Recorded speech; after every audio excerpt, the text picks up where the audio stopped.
Jadi yang nomor dua ini itu kan kita suruh menjelaskan nih gimana di kasus di Jerman bahwa dari perubahan DHDN atau Gauss-Krüger ke ETRS 89 atau UTM.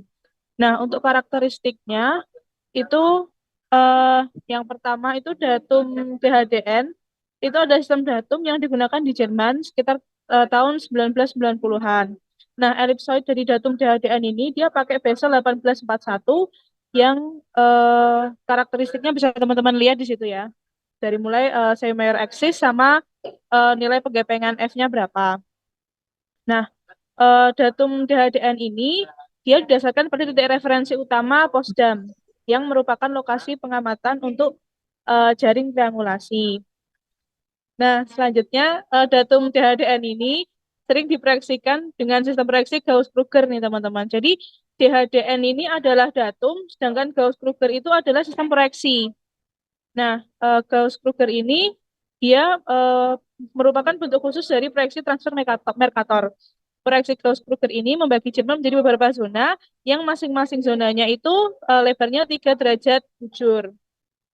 Proyeksi Gauss-Krüger ini dia termasuk dalam jenis proyeksi silinder transversal yang mana proyeksi ini menggunakan silinder yang menyentuh bola atau elipsoid di meridian tengah. Ini gambarnya bisa di scroll di bawah. Nah, kayak gitu ya teman-teman. Jadi proyeksi tabung tapi tabungnya rebah gitu. Jadi kayak miring gitu ya.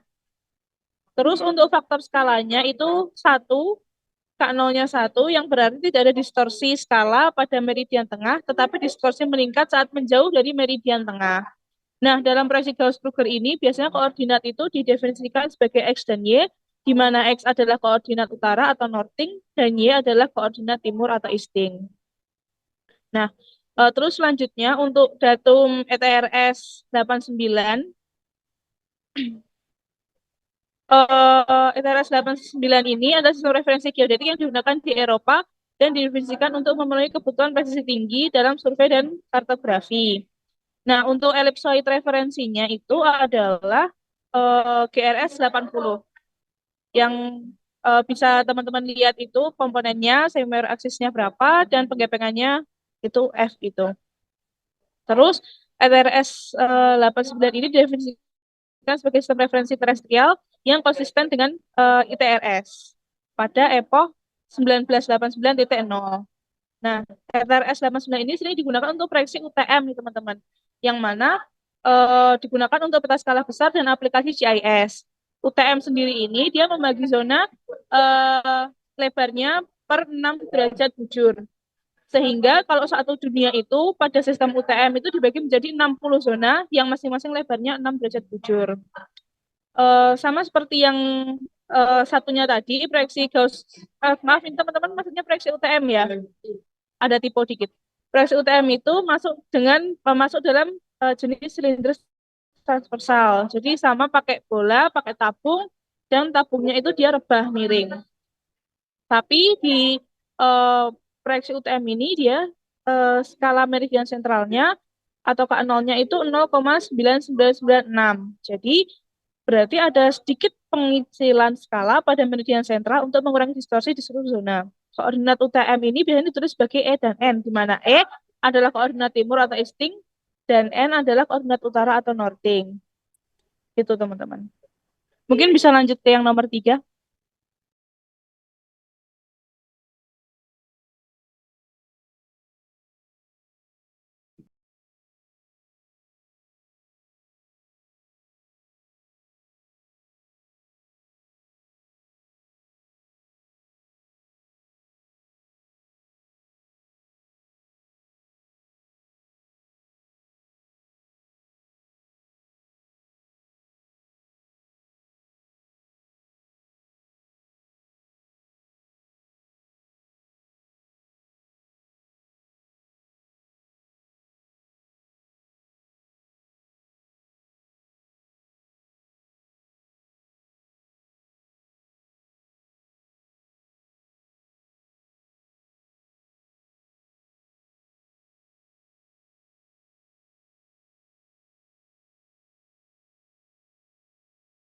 Nah, mungkin aku lanjut ke nomor tiga. teman-teman, ini Gauss-Krugер 3 ke ETRS 89 UTM. Perubahan dari DHDN atau Gauss-Krugger 3 ke ETRS 89 atau UTM melibatkan dua tahapan utama, yaitu tahapan transformasi datum dan juga transformasi proyeksi. Transformasi datum sendiri memerlukan penggunaan parameter Helmholtz, yaitu 7 parameter, untuk mengkonversikan koordinat dari DHDN ke ITRS 89. Setelah itu, transformasi proyeksi dilakukan untuk mengubah koordinat geografis di ETRS 89 ke koordinat UTM yang sesuai. Nah, mungkin di sini aku pengen ngejelasin sebagian besar diagram alir penyelesaian masalah untuk integrasi data. Mungkin nanti teman-teman bisa bentuk diagram alirnya sendiri. Nah, ini aku kasih rancangannya. Yang pertama ada inputting data, yang mana terdiri dari kumpulan data dari peta yang menggunakan sistem DHDN atau Gauss-Krugger 3.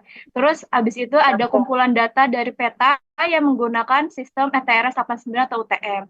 Selanjutnya ada transformasi datum nih teman-teman. Transformasi datum ini adalah mentransformasikan koordinat dari datum DHDN ke ETRS 89. Ini melibatkan penggunaan parameter transformasi seperti metode Helmholtz yang sebelumnya aku jelasin, atau metode lainnya yang relevan. Langkah ini dapat dilakukan dengan perangkat lunak GIS yang mendukung transformasi datum seperti ArcGIS, QGIS, atau Project for ini. Nah, terus yang ketiga ada transformasi proyeksi. Ini berikut merupakan tahapannya, yaitu setelah data diubah ke datum ETRS 89, selanjutnya ditransformasikan proyeksinya dari Gauss-Krugger ini ke UTM. Proses ini melibatkan penggunaan algoritma proyeksi transversal Mercator dengan zona UTM yang sesuai. Nah, selanjutnya ada penggabungan data. Setelah kedua set data itu berada pada datum dan proyeksi yang sama nih teman-teman, setelah itu teman-teman bisa menggabungkan kedua data tersebut. Nah, terus perlu diingat juga untuk memeriksa konsistensi dan akurasi data setelah penggabungan. Nah, setelah data itu digabungkan, selanjutnya ada verifikasi dan validasi datanya. Nah, yang pertama-tama itu untuk memastikan bahwa transformasi dan integrasi data dilakukan dengan benar. Nah, selanjutnya ada memeriksa titik-titik kontrol atau fitur yang dikenal untuk memastikan bahwa mereka telah di posisi yang benar setelah ditransformasi. Nah, ini merupakan langkah-langkah rincinya nih teman-teman. Yang pertama tadi ada mengumpulkan koordinat awal. Misalnya di sini ada koordinat di Gauss-Krugger ini ada X, GK, Y, GK. Nah, selanjutnya ada transformasi datum, yang mana rumusnya adalah sebagai berikut. Ada translasi ditambah rotasi dikali X, Y, Z, DHDN, ditambah skala dikali X, DHDN, dan seterusnya. Terus selanjutnya ada transformasi proyeksi, yang mana rumusnya adalah sebagai berikut nih teman-teman. Selanjutnya ada penggabungan data dan juga verifikasi yang sebelumnya aku jelasin. Mungkin dari aku sekian, lanjut ke Weda. Oke, benar ya.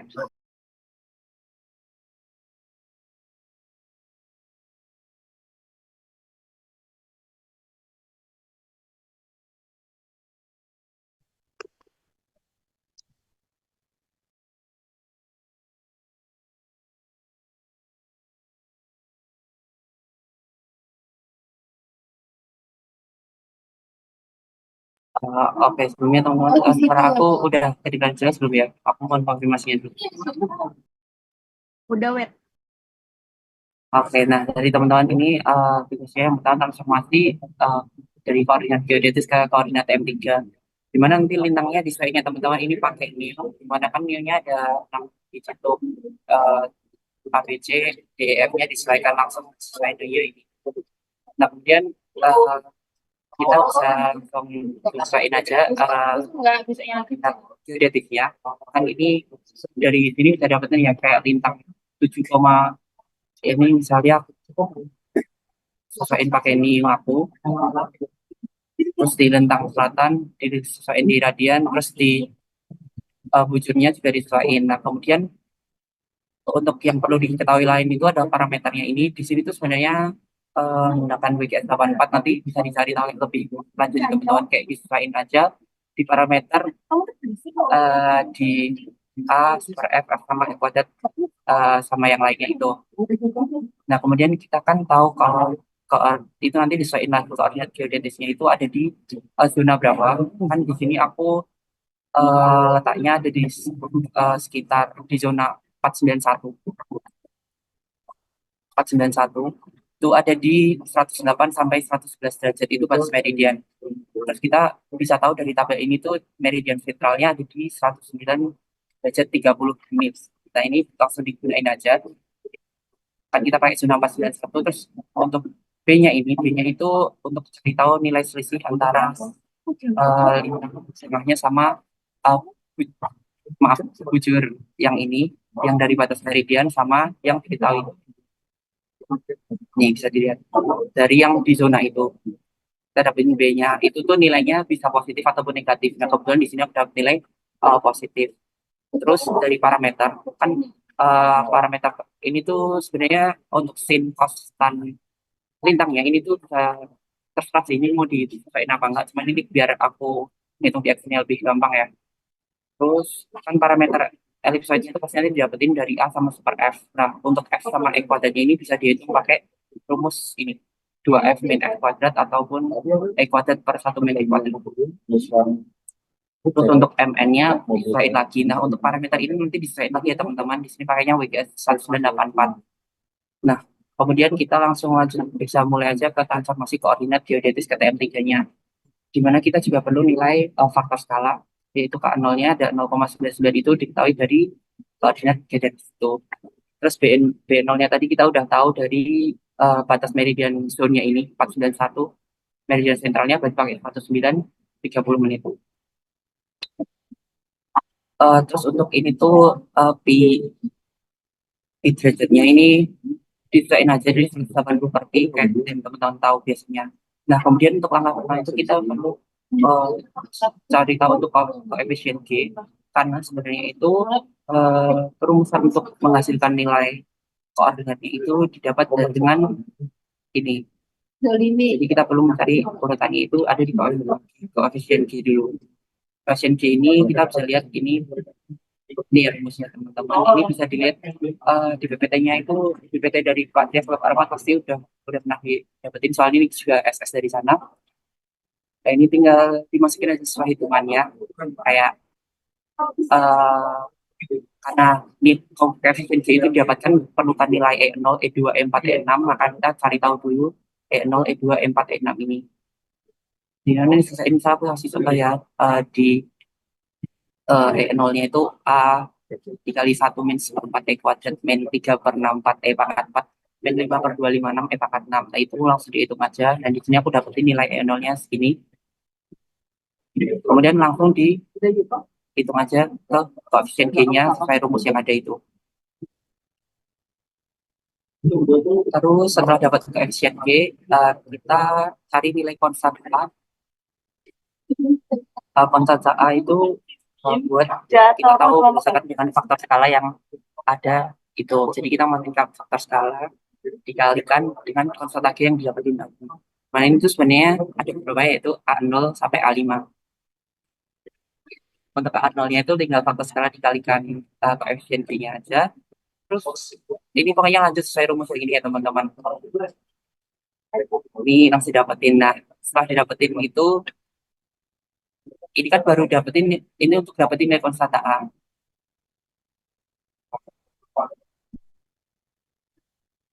Kita bisa ini A1-nya tuh rumusnya kan sesuai ini. Terus kenapa ini aku bikin A1B itu karena biar lebih mudah aja kan karena perumusan untuk dapat nilai absis sama ordinat tadinya itu ini yang aku ini. Jadi dia perlu A1 hasil yang tadi dikalikan B. Nah ini aku jabarin aja satu persatu biar aku ngitungnya di sini rumusnya langsung gampang gitu. Bentar, maaf. Ini. Jadi aku tinggal nambah-nambah gitu. Nah kalau ini tuh sebenarnya disesuaikan aja. Nah kemudian ini kan ada nilai absis dan ordinat sejati. Itu tuh sebenarnya masih yang belum pada realnya itu. Makanya kita perlu tentuin lagi di mana nilai absis dan ordinat semuanya. Di mana kalau X itu tuh 200 Bentar ya teman. Aku mana? Yang mana? Mana Udah tak jelas sekarang. Oke, aku lanjut ya. Mungkin untuk dia nyari nilai abscissa narsitumnya itu jadi 200.000 meter ditambah hasil T-nya itu tadi adalah X. X yang koordinat sejati. Itu, nah, sama Y-nya juga 1.500.000 meter ditambah Y. Nah, kemudian ini bakal dapetin nilai 2 ini. Nah, nilai 2 ini merupakan nilai koordinat pada TM3 dari hasil geodetis. Jadi sebenarnya nggak susah ya teman-teman, kayak cuman gini aja gitu. Cuman gitu aja, terus ini hasilnya didapetin 2 nilai ini. Nah, kemudian mungkin sampai situ aku mau tanya konfirmasi dulu, udah ada jelas atau ada yang mau ditanyain dulu?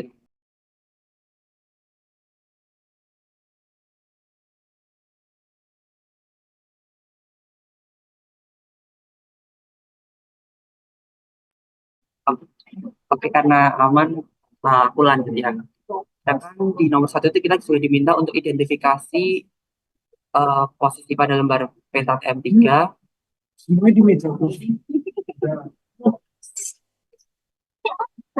TM3 itu, maaf ya teman-teman, aku ini baru baru ya, banyak orang ini, jadi maaf. Kita kan tahu ini di titik zonanya itu ada di 491. Itu ya, ada di 491. Nah, di skala 1/10.000 itu lebar gridnya itu 6.000 meter kali 6.000 meter. Itu teman-teman harus itu tuh kayak di TM3 emang seperti itu teman-teman, harusnya mungkin kemarin udah jelasin gitu. Nah, untuk X min di TM3 itu 32.000 dan Y min-nya itu 282.000. Ini udah pasti sesuai karena ya penggambaran TM3 itu memang seperti itu. Kalau mungkin panjang, nih ini sesuai ada yang di PPT yang pasti, paling nanti dicek lagi teman-teman. Nah, kemudian untuk penomoran XX itu sebenarnya format penomoran di TM3 itu adalah ZZ, Y, ZZ.Y.XX, WWW. Di mana ZZ itu merupakan zona yang ada di ZZ.Y itu zona yang teman-teman identifikasi itu. Di sini kan aku zonanya 491. Terus untuk nyari nomor exact-nya itu kita pakai ini penghitungan yang ada di aku ini.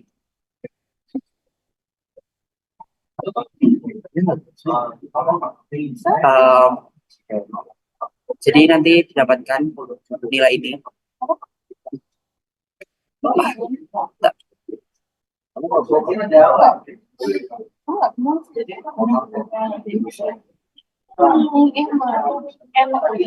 Dikurang sama hasil yang tadi kita dapat itu teman-teman. Hasil yang dapetin teman-teman tadi ini, hasil koordinat dapat di TM3 itu, terus didapetin kan sesuai nomor sini aja di per 6.000. Berapa tuh per 6.000? Karena luas grid dari TM3 itu kan 6.000 kali 6.000, makanya dikali 6.000 untuk semuanya. Terus makanya didapatkan nilai ini. Nah, nilai ini terus dibulatkan ke atas ya teman-teman. Ini maaf, ini salah. Jadi makanya nilainya dibulatkan ke atas. Iya, bentar ya, Mbak. Terus untuk WWW-nya juga sama seperti yang ada di sini aja. Terus dibulatin ke atas juga. Terus tinggal disusun NLP-nya itu ini. Jadi zona ditambah XX WWW-nya itu. Oke, nah itu untuk skala 1/10.000. Kemudian ada lagi untuk skala 1/2500, di mana lebar gridnya itu dibagi 4 lagi. Kan satu tadi kalau 1/10.000 itu 1/10.000 itu lebar gridnya 6.000 kali 6.000 meter ya. Tapi kan dibagi 4 itu 1.500 kali 1.500. Nah, untuk itu kita perlu tahu dulu X-min-nya. X-min-nya itu sebenarnya Udah masuk. disuain sama penomoran dari skala 1/10.000 yang sebelumnya itu. Jadi 32.000 ditambah, ini kan tadi, ini misalnya 41 ya teman-teman. 41 dikurangi 1 dikalikan 6.000. Jadi kita dapat ini, X-min-nya adalah 272 meter dan Y-min-nya ini. Ya, sebenarnya sama sih teman-teman, ini rumusnya udah bisa dilihat di PPT juga pasti ada dan dibulatkannya ke atas. Nah, untuk kode VV itu kode VV, kita cari dulu nomor baris dulu. Nomor barisnya ya sesuai nomor ini. Rumus yang ada di sini ini. bisa diikuti aja nanti. Terus kita cari VV itu nomor kolom plus nomor baris min 1 dikali 4. Di sini nomor kolomnya kan kita dapat nomor kolomnya bentar.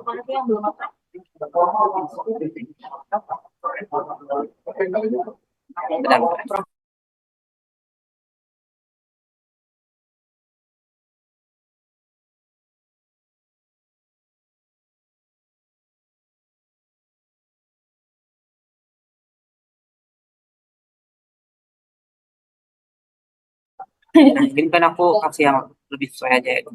Nah ini kan aku dapatnya di 38, kumulatif ke atas 38, WWW-nya di 66,13 dibagi ke atas 267. Maka penomorannya jadi seperti ini. Nih, nomor zona, subzona sama WWW-nya. Terus untuk salah satu banding 2500-nya sama kayak udah aku susun tadi. Sudah aku dapat. Terus nomor kolomnya itu X ini. X yang kita dapetin.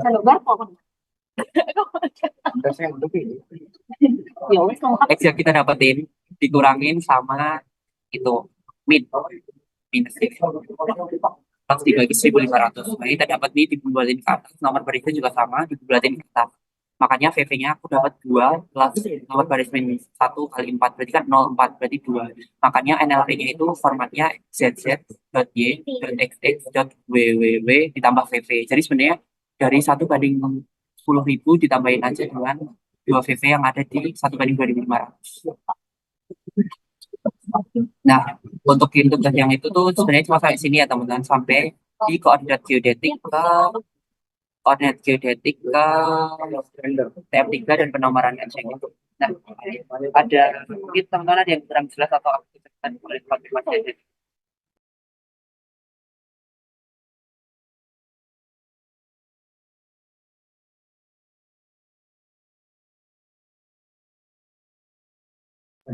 Oke, nah mungkin eh, sampai situ aja sih apa tugas ini. Jadi kayak sebenarnya lumayan banyak. Nah, lagi buat sekarang aku mau diskusi sama teman-teman untuk deadline-nya teman-teman. eh, apa ya kalau dari kami sendiri itu sebenarnya di hari Kamis seperti biasanya itu apakah keberatan ya teman-teman mengingat juga aku juga tahu teman-teman banyak tugas dan aku ya kita tahu ya akhir semester ini gitu mungkin boleh langsung bilang aja.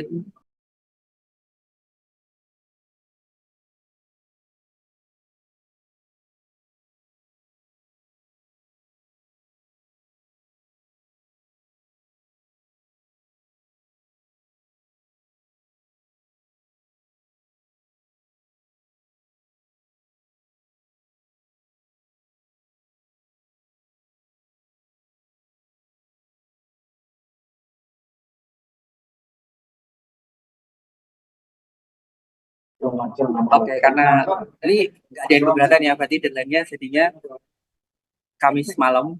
Oke aman ya. Kamis malam kok Kamis malam enggak Kamis siang jam 1 dikumpulin di lobby kayak seperti biasanya gitu. Malam waktu boleh belajar.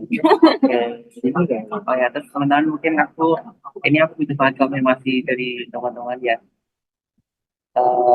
Buat UTS kemarin gimana? Buat UTS kemarin tuh sebenarnya susah atau biasa aja atau saya kan aku dengar open book ya teman-teman. Ada mau nggak yang nyampein ya?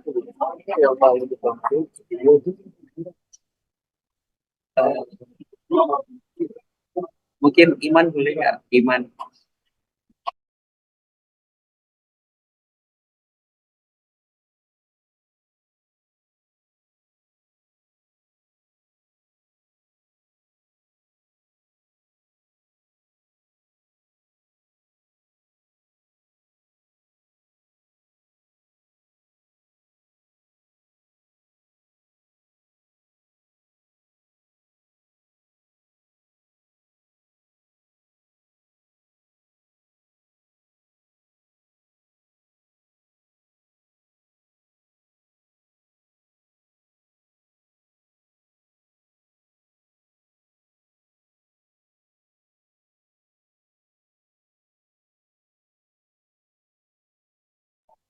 Oke, ya udah. Tadi ya udahlah, nggak apa sih. Tadi kita sudah ada beberapa deadline-nya Kamis atau siang dikumpulkan juga bisa di biasanya. Oke, mungkin dari Syahda, Elsa, sama Natasha ada yang mau ditambahin ya?